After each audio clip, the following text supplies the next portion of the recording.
Now, more stories are coming out about golly-gate, and they don't make attractive reading at all.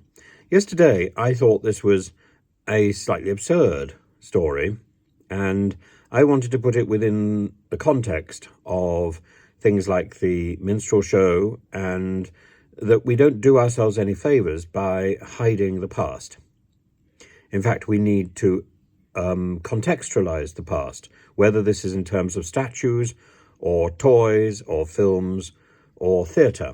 We must put the past in context because it's out there, and in some cases it forms a major part of our history, as for example with Al Jolson's The Jazz Singer. But there's an image which has come out of these gollies strung up, nailed to beams, and a talk about, well, they used to do this to people in Mississippi. This is just heinous, and it turns what is an odd story into something which is completely hateful and absolutely to be resisted. And indeed, I would fully support the police in raiding the pub given that particular post. The people who are saying they want the gollies back, either they haven't seen that post, or they don't mind, or they approve of it. But I think the fact the post exists puts this in quite a different light. And equally, the fact that Suella Braverman clearly wanted to be on record, and the Mail on Sunday, or the Mail on Monday, or whatever it was, she clearly wanted to be on record as questioning the Essex police's professionalism, and then she sort of withdrew it. But it was quite clear that there is a quotation that the Essex police were left in no doubt that Suella Braverman thought that they should be getting on with other more important things. Actually, the police, the law, is the custodian of our culture. And if our culture is being abused in this way, then it needs legal redress. At the same time, there's another story which is coming out about Suella Braverman, and about a letter which has been drafted by a huge number of people with an Asian background, from India, from Pakistan, doctors, shopkeepers, professionals, complaining about the racist rhetoric of the Home Secretary. And among the complainants is Baroness Versi, who I remember bumping into her at a recording of a show in Leeds, and she struck me as a person who was very down to earth.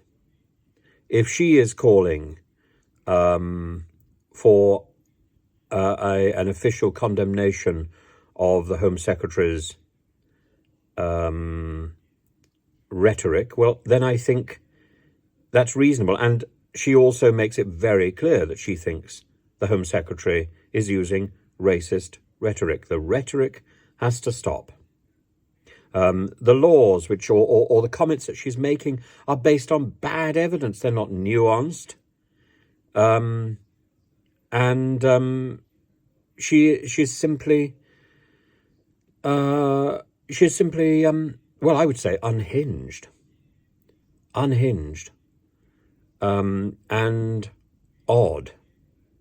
And if she's questioning the policing about the Gollywog issue and Bernice Riley, particularly given the evidence which has now appeared, which must have been known at the time, then her professionalism is also odd.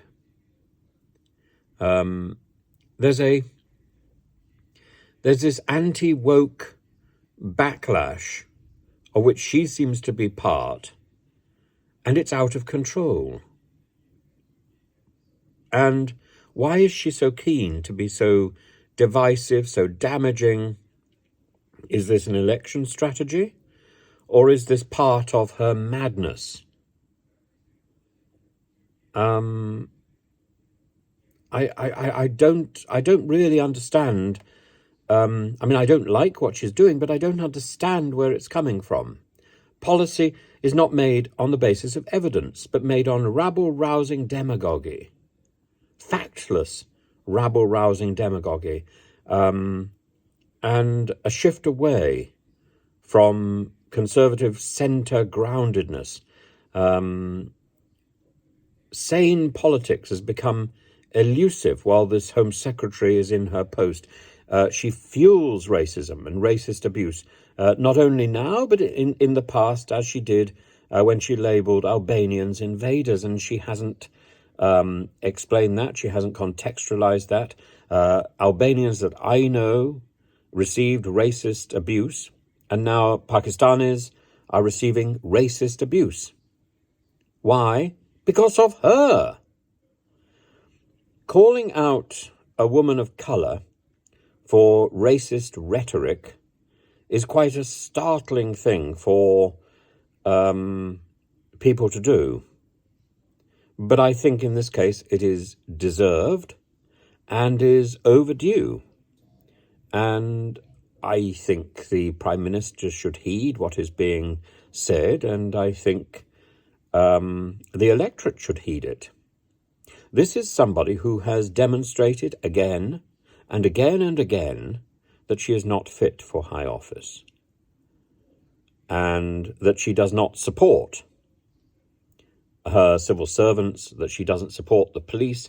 How can she possibly stand as the Home Secretary of that